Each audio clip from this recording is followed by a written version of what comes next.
I'm sitting here with just this horrible realization. I've been divorced for 3 years, and in that 3 years, I have spent most of my days figuring out how I can become physically, mentally, financially, spiritually healthy enough to be able to afford and take care of a child. No, God!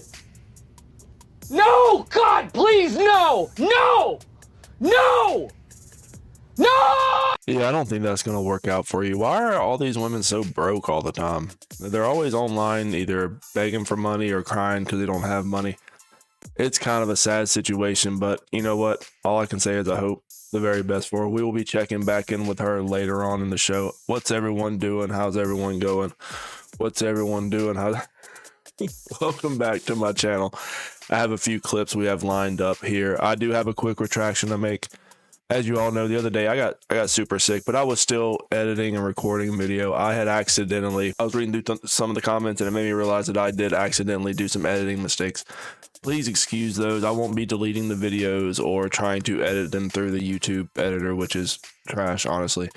I'm just going to leave them up because YouTube doesn't like it when you delete the videos, and my videos are already having an issue getting uploaded, properly anyway. So I'm just going to leave it up. If you could head back there, hit the like button, interact with it. That would be awesome. That would really support me. I really do appreciate it, you guys.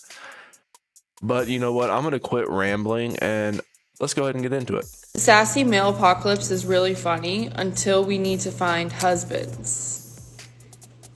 Why are they behaving this way? I love Theo Von, and I was not expecting this episode. He had on Scott Galloway, who's an NYU marketing professor. He goes by Prof G. He also has a podcast.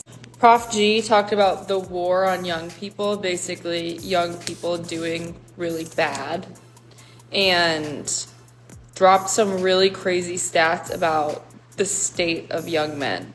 Before she gets into this, I just want to say something real quick.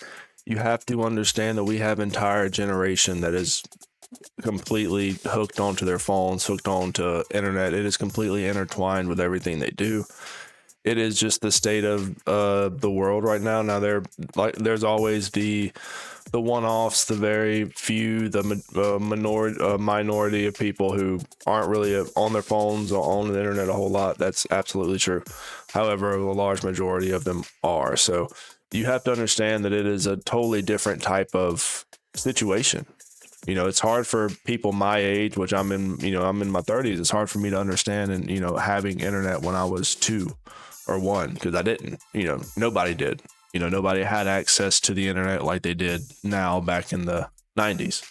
Could you get online? Sure, you could get online, but you didn't have this thing in your pocket you could, look at all times and be completely connected. So it is completely different.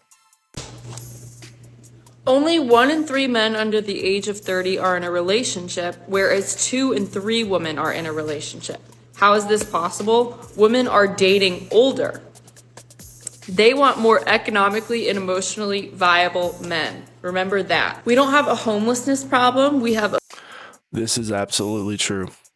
This has been stated on social media for the longest time. Women are on record saying that they want men that are financially stable. They want men that are, that own their own home, that have their own business, that have all this stuff. But the whole situation with that is that doesn't happen to men in their 20s. How many 20-year-olds start their own business at 20? This is something that does not happen for men in their 20s for the majority of them. So there's going to be men in their 30s that are going to be higher in those positions in their career. They're going to have their own business. They're going to own their own home. They're going to be completely settled in life. Whereas you're looking at a 20-year-old dude, he's maybe still going through trade school. Maybe he's still further in his education. He doesn't have anything. He has nothing. So that's why. Okay, women have been told to go toward men that have more of this stuff. Who are those men? Those are going to be men that are a little bit older. That's just the way it works. We don't have a homelessness problem. We have a male homelessness problem. We don't have an opioid problem. We have a male opioid problem. 3 out of 4 homeless are men. 3 out of 4 addicts are men. 4 out of 5 suicides are men. Men are 12 more times likely to be incarcerated than women. He goes into... That's because there are less male social programs out there. There are very few male social programs that actually help men. A lot of them just discard men.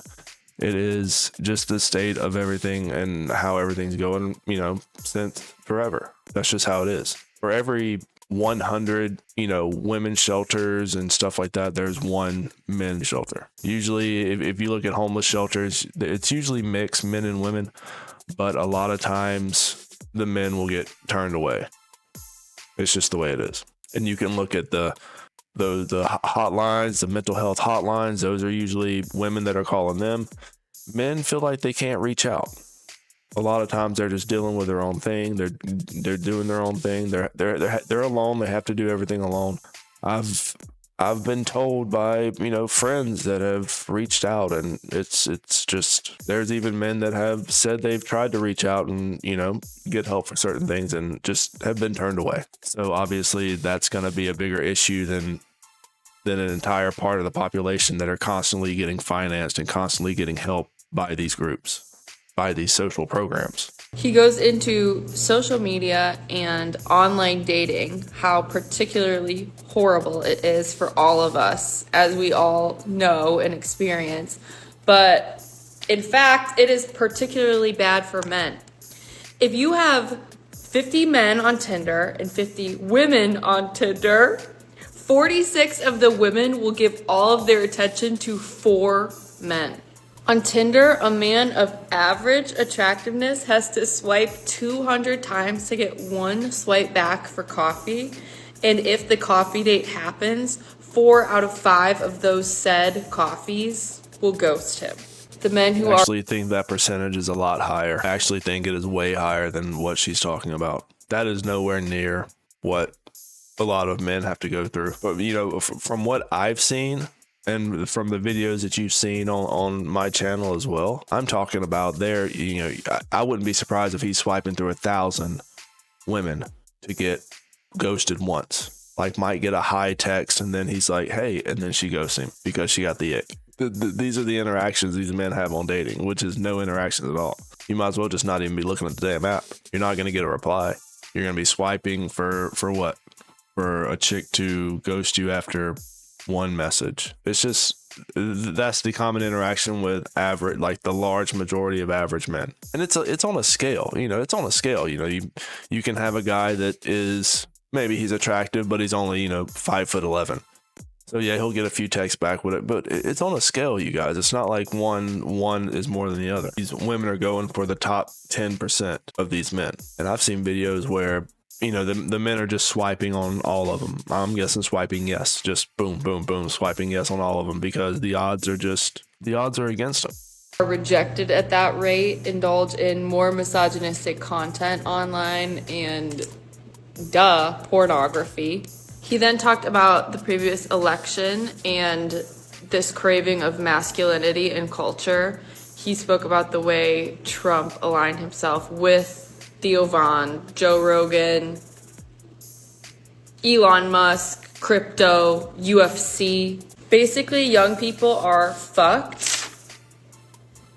For the first time in 275 years, a man or woman at the age of 30 is not doing as well as their parents were at 30.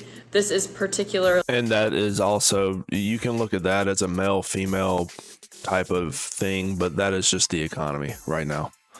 That's the economy. You can go back to just look back to, some of you guys can remember the year 2000. You go in there, buy a packet of Hot Pockets for $1.95. You remember those $1.95 Hot Pockets? And now that same pack is $4.89. So in 20 years, the inflation has been completely, and just add that to your paycheck. Your costs 5 times as less as it did in the year 2000. The minimum wage has not, and this is in the U.S., the minimum wage has not went up.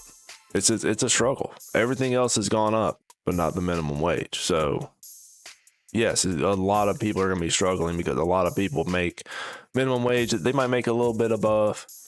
If you're in the service industry, you're making below minimum wage and kind of just relying on tips is what I'm assuming with that.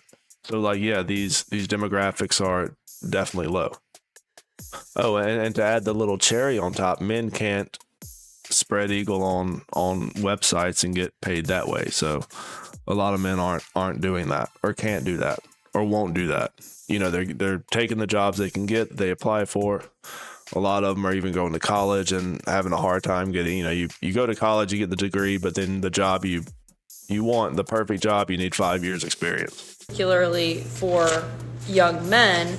Women overall, though, are progressing much faster than they have previously in society.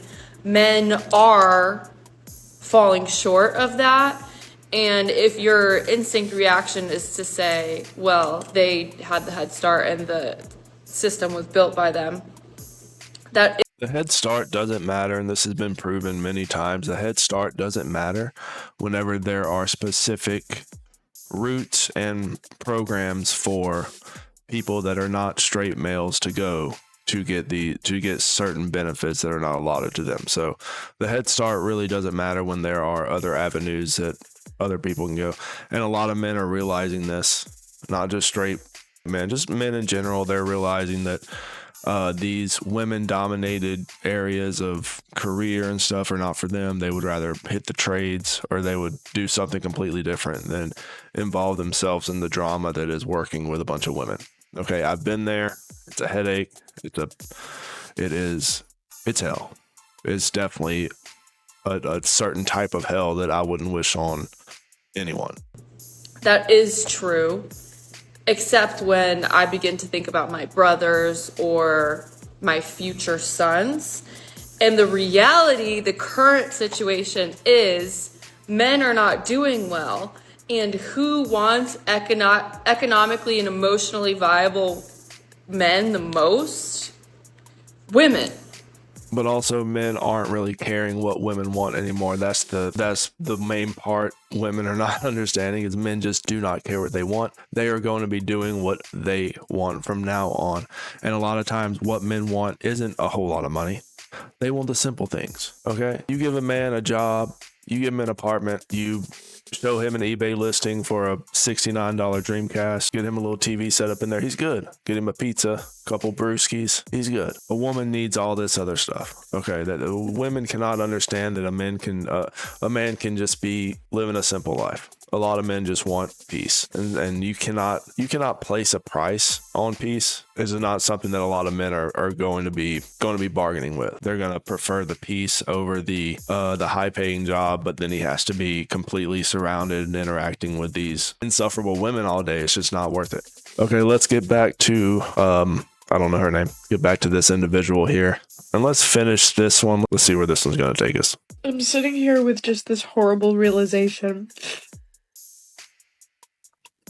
I've been divorced for 3 years, and in that 3 years, I have spent most of my days figuring out how I can become physically, mentally, financially, spiritually healthy enough to be able to afford and take care of a child. If you don't have the money, you don't have the means, you don't have the ability, then you don't need to be worried about it. Isn't that what you tell men? Isn't that what women tell men? If you ain't got the money to pay for a kid, you need to quit dating. You need to quit messing with women. That's the rhetoric men have been hearing, but women are allowed to make content like this. Like, she's completely broke. She's completely broke. She's homeless. She has no means to have a baby. Then don't have one. Well, what? No. Don't do that. That is reality telling you, like, hey, maybe you shouldn't have a kid. Okay. Mentally, financially, spiritually healthy enough to be able to afford and take care of a child.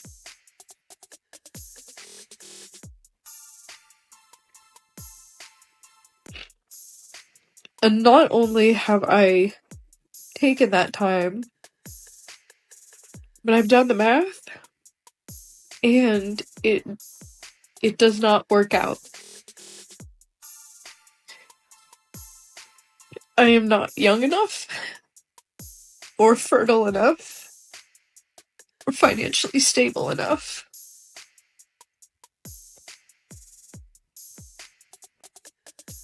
to even do another round of IVF. And at 36, like, I'm sorry, like, you're gonna say, like, you have time. Like, I don't. Because I can't spend another minute of my life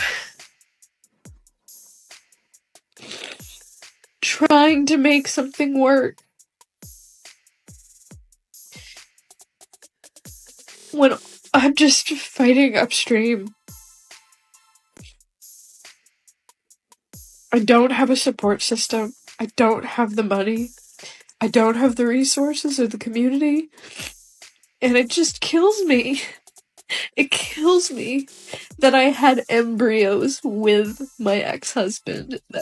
Well, there you go. So, well, there you go. What do we? Why did this video have to be made? So you regret your decisions, and now what? The community, the people around you are supposed to help you? No, this is what I'm talking about. These women expect other people to step in and save them all the time. And then they wonder why there's more homeless men than homeless women. They wonder why there's more men that are addicted to certain things than women, whether it's booze or whatever it is. Well, I mean, look, the expectation is through the roof. She made all these horrible decisions, and now at the age of 39 and 12 months, she's like, I need to do something. It's like, no, it's not our responsibility. Those were decisions you should have made a long time ago, correct decisions, and now you regret your decisions. Oh no.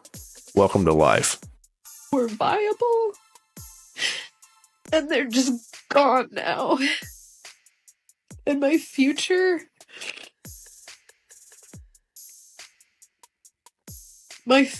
with those children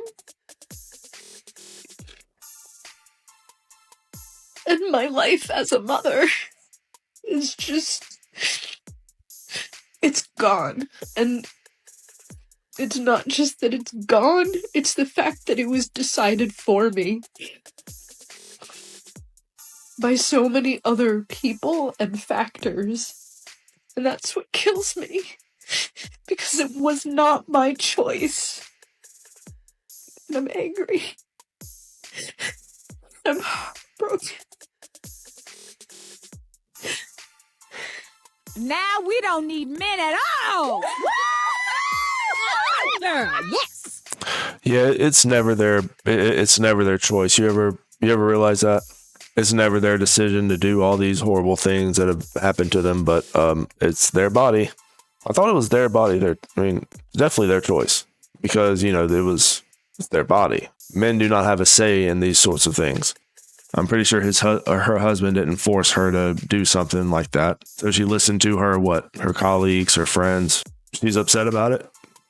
She regrets the decision, but how is that going to help? You've made these decisions. You need to try to make the best of your life as it is right now. Sitting there crying into a camera, which is obviously, there's going to be simps in her DMs. We know that. Going to be cucks waiting on the sidelines, waiting for them, to all make the comments whether they volunteer to give her or whatever. They volunteer to give her her dream child. But look, make no mistake with these types of videos. It is, if you ever seen a man post a video like this, he would be humiliated, ridiculed, banished from the platform. You just don't see stuff like this. It's only acceptable when women do stuff like this because it's accepted and it's expected. At this point, we can always expect to open up TikTok and find a video of a random woman screaming about her life decisions, or even another type of woman complaining about homelessness statistics. A lot of men are just choosing to walk away. Her husband is probably a lot happier not having to deal with some sort of indecisive, look, bad decisions are made, get over it. Let me know what you guys think, fellas. Leave me a comment down below. Subscribe, like the video. I really do appreciate it. And I'll catch you guys later. Rat Boy out.